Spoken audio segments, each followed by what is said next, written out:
홈플러스가 갑자기 기업회생 신청을 거의 뭐 기습적으로 하면서 굉장히 시끄러웠죠. 만약에 홈플러스가 제2의 팀F처럼 급격히 몰락의 길을 걷게 된다면 이 수많은 임직원과 그 가족들, 그리고 홈플러스에 납품하는 납품업체들, 그리고 홈플러스에 새 들어있는 테넌트들, 여기에다가 물가 상승 효과까지 가져올 수 있다, 정말 엄청난 경제적 파장을 일으킬 수 있다라는 우려가 계속해서 나오고 있었죠. 게다가 투자자들과 전혀 사전에 협의가 되지 않은 채 MBK가 결정을 한 일이다 보니까 도덕적 해이 얘기가 나오고 있습니다. 우리나라 경제에 엄청난 영향을 미칠 수 있는 기업을 사모펀드가 자신들의 이익만을 위해서 이렇게 사고팔고 하는 걸 계속해서 봐줘야 되느냐라는 얘기가 나오고 있습니다.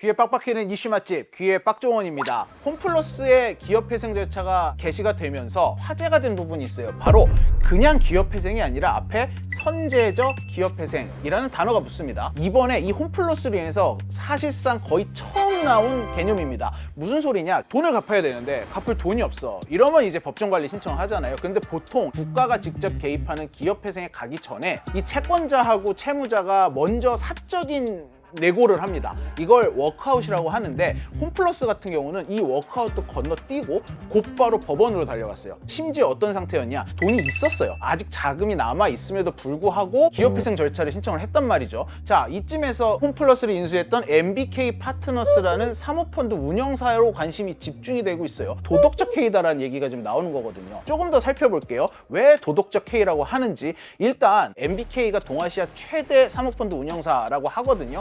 홈플러스를 2015년에 MBK 파트너스가 인수를 했는데 이 당시에 인수 자금이 7조 2천억 원이었어요.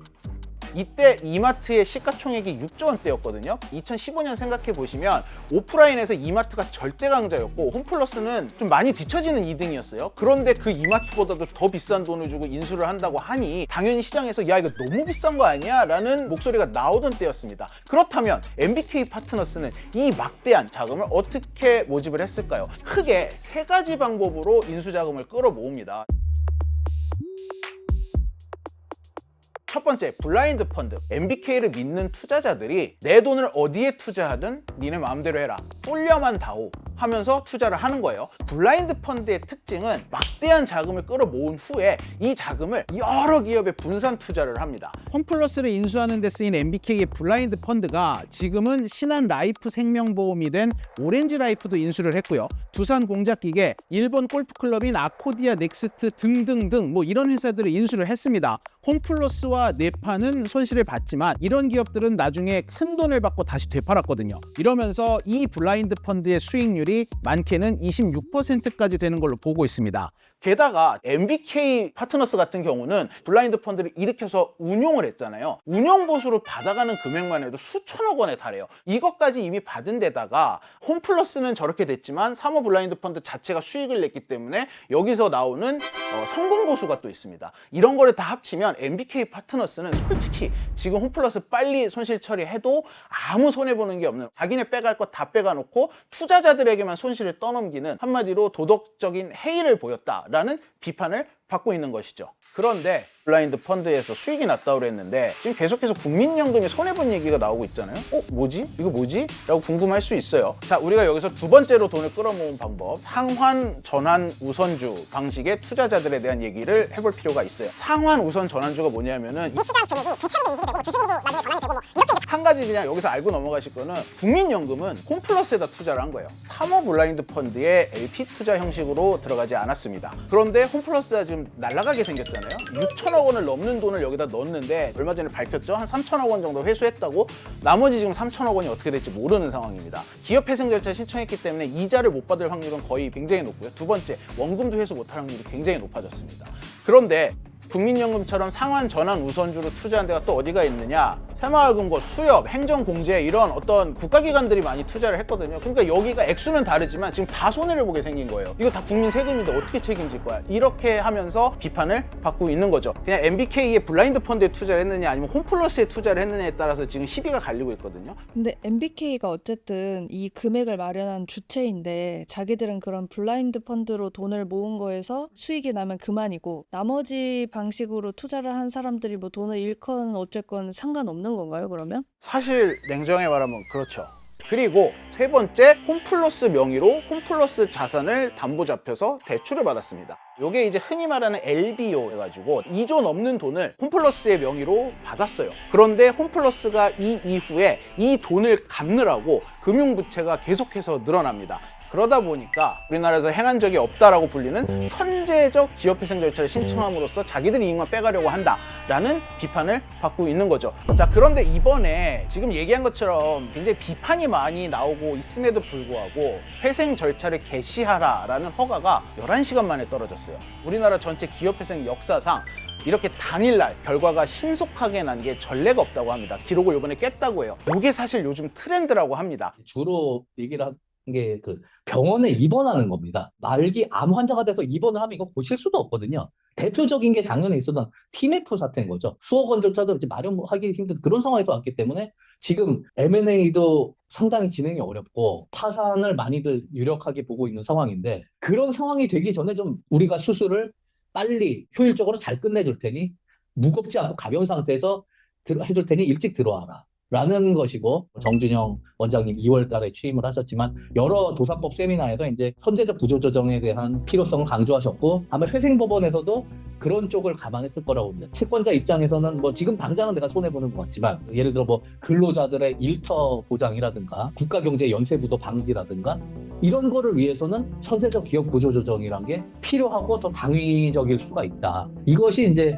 그 도산법의 새로운 좀 회생 절차의 패러다임이 될 수 있을 것 같다. 저희 같은 도산 전문가들은 그렇습니다. 실제로 이번에 법원에서 기업회생 절차 승인을 하면서 메리츠라거나 아니면 뭐 국민연금 같은 투자자들, 니네는 사정이 좋으니까 좀 참아 하고 여기는 동결을 시켰는데, 물건 납품하고 대금 받아가야 되는 거 있잖아요. 이게 상거래 채권인데 상거래 채권 같은 경우는 계속해서 지급을 하도록 풀어놨거든요. 법원이 약간 이 채권의 지급의 우선순위를 결정을 하면서 약간 워크아웃식으로 풀어줄 건 풀어주고 하면서 전체적인 경제가 이 극한의 불안으로 가지 않는 길을 선택한 게 아니냐는 얘기도 나오고 있습니다. 기업회생 절차를 신청을 언제 했느냐, 그 시점이 지금 하는 게 그래 뭐 더 나았을 수도 있어 라는 얘기가 나오지만, 그 전에 애시당초 이런 일을 만들지 않았어야 되는 거 아니야?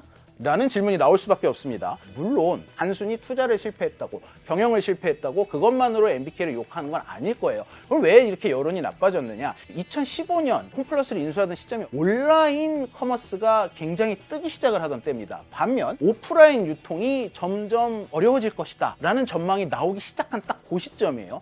이때 이마트의 시가총액보다도 더 비싼 엄청난 금액을 주고 홈플러스를 인수를 했잖아요. 그걸 보고 시장에서는 야, MBK가 기가 막힌 운영 방법이 있나?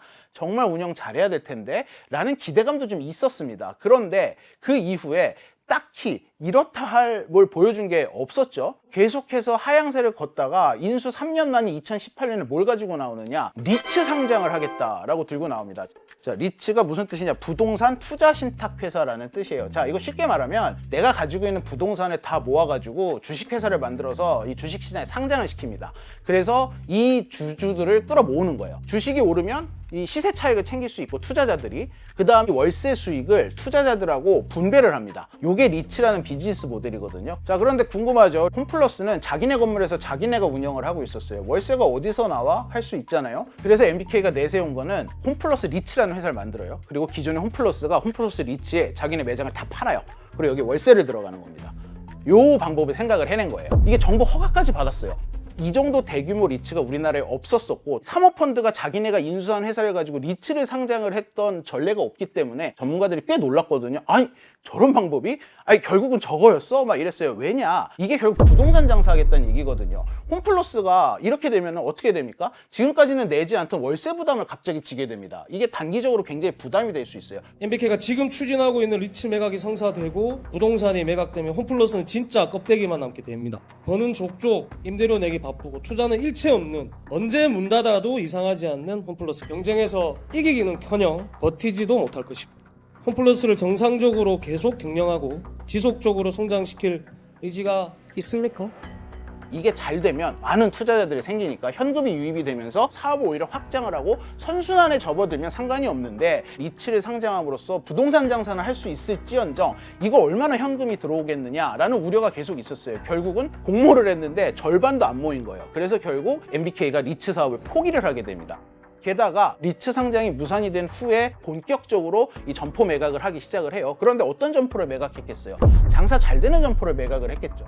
지금 그렇지 않아도 업황이 어려운데 이거를 장사가 잘 되는 매장 위주로 매각을 해버리니까 홈플러스의 영업은 점점 어려워질 수밖에 없었던 겁니다. 부동산 장사 쪽으로 머리를 썼겠구나 라는 의심을 할 수가 있는 거죠. 여기서 포기한 사업을 왜 얘기하느냐, 홈플러스를 정말 더 가치가 있는 기업으로 키울 생각이 조금이나마 있었는가에 대한 의구심이 나오기 때문이에요. 또 다른 좀 시각에서도 생각을 해볼 필요가 있는데, 사실 리츠는 부동산의 시세를 기반으로 한 상장이기 때문에 일반 주식처럼 변동폭이 크지가 않습니다. 즉 리스크도 적은 대신에 수익도 크지가 않아요. 그래서 리츠 상장에 성공을 했다 하더라도 MBK가 얻을 수 있는 수익은 그렇게 크지 않았을 것이다 라는 얘기가 나오거든요. 그럼에도 불구하고 이런 새로운 시도를 한 이유는 인수하고 3년 지나서 봤는데 이거 지금 우리가 봤을 때 감당이 안 돼. 그럼 이 손실을 더 많은 투자자를 끌어들여서 이 손실을 나눠야겠다, 이런 생각을 했을 것이다 라는 얘기가 나와요. MBK가 홈플러스에 보인 행태는 알짜배기 자산만 쪽 빼서 유동화를 시킨 후에 껍데기만 남겨놓는 형태였다라는 점에서 비판을 받는 거거든요. 이런 식의 영업을 홈플러스뿐만 아니라 다른 곳에서도 보여주다 보니까 이번에 이게 한꺼번에 과거의 일까지 지금 전부 다 끄집어내져서 파묘가 되고 있거든요. 대표적인 이게 네파입니다. 네파. MBK가 네파를 인수하던 당시에 1,000억 원 정도의 흑자를 내던 기업이 지금 이 1,000억 원 정도의 적자로 전환이 돼버렸습니다. 영화 엔지니어링, 여기도 굉장히 잘 나가던 이 강소 기업이었는데 큰 폭의 적자를 보면서 결국은 법정 관리에 들어갔습니다. 케이블 TV 사업자였던 딜라이브, CNM이라는 곳도 있었는데 여기도 마찬가지고요.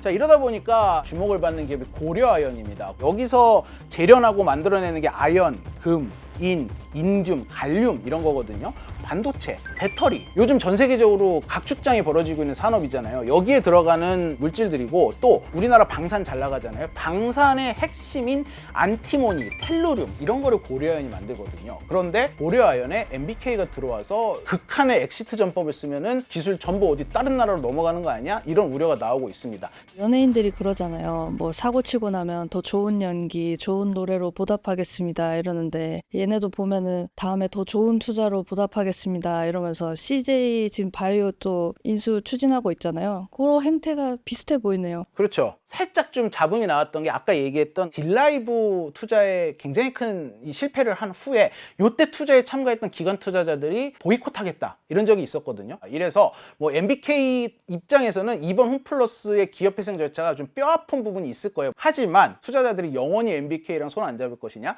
사실 MBK만큼 큰 이 사업권을 물고 오는 이 사모펀드가 많지 않거든요. 만약에 정말 매력적인 뭐 10조짜리 프로젝트 들고 온다? 다시 들어올 거예요. 자, 그러면은 선제적 기업 회생에 들어간 홈플러스의 미래는 어떻게 될 것이냐? 지금 하나 기대하고 있는 건 온라인 영업의 확대예요. 실제로 홈플러스가 기업 회생 절차에 들어간 후에 경쟁사인 이마트와 롯데마트 주가가 많이 올랐거든요. 이게 단순히 경쟁사 하나가 꼬꾸라져서가 아니라 꽁꽁 묶여있는 이 온라인 규제를 좀 풀어주지 않겠느냐, 온라인 판매를 좀 할 수 있게 해주지 않겠느냐, 이런 기대감이 스멀스멀 나오고 있습니다. 물론 그 갈 길이 너무 멀기 때문에 얼마나 효용성이 있는지, 얼마나 실현 가능성이 있는지 모르겠지만, 그렇게 된다면 MBK가 운영을 좀 더 할 수도 있겠죠. 그런데 아마 그거보다는 요번에 기업회생 절차를 통해서 털어낼 거 다 털어내고 얼른 팔려고 할 텐데, 사실 홈플러스 정도 되는 덩어리를 우리나라에서 살 기업은 없습니다. 이러다 보니까 중국 자본이 사가는 게 아니냐라는 얘기가 나와요. 특히 알리테모, 우리나라의 배송 기지를 갖고 싶어서 안달인데 달려들지 않을 이유가 없습니다. 이래서 앞으로 MBK가 홈플러스를 어떻게 처리를 할 것이냐에 대해서도 굉장히 촉각이 쏠리고 있는 상황입니다. 최근에 우리나라의 사모펀드 성장세를 보면은 2011년부터 지난해까지 공모펀드가 2배 증가를 했고요. 사모펀드가 6배 증가를 했습니다. 사모펀드의 증가세가 훨씬 더 빠르다는 얘기예요. 우리나라가 요즘 좀 경제가 힘들고 어려운 기업이 많이 나오잖아요. 이 중에는 사실 굉장히 알짜 기업들도 많습니다. 외국계 사모펀드들이 이런 기업 사냥에 나설 가능성이 굉장히 높아지고 있어요. 그럼 막아야 되는 거 아니냐? 사실 애석하게도 이건 자본주의에서 투자의 개념이기 때문에 막을 수 있는 근거가 없어요. 그래서 금감원도 이번에 답답했는지 사모펀드의 본업이 먹튀가 아니냐라는 얘기를 했거든요. 우리나라 기업에 사실 돈이 돌아야 된다라는 차원에서는 이걸 무조건 규제만 하는 게 상책은 아닌데, 사모펀드가 본격적으로 우리나라로 들어오기 시작할 것 같은 이 시점에 우리나라도 어떻게 이거를 핸들링을 하는 게 가장 현명한 방법인지 좀 본격적으로 고민을 해야 될 때가 아닌가 싶습니다.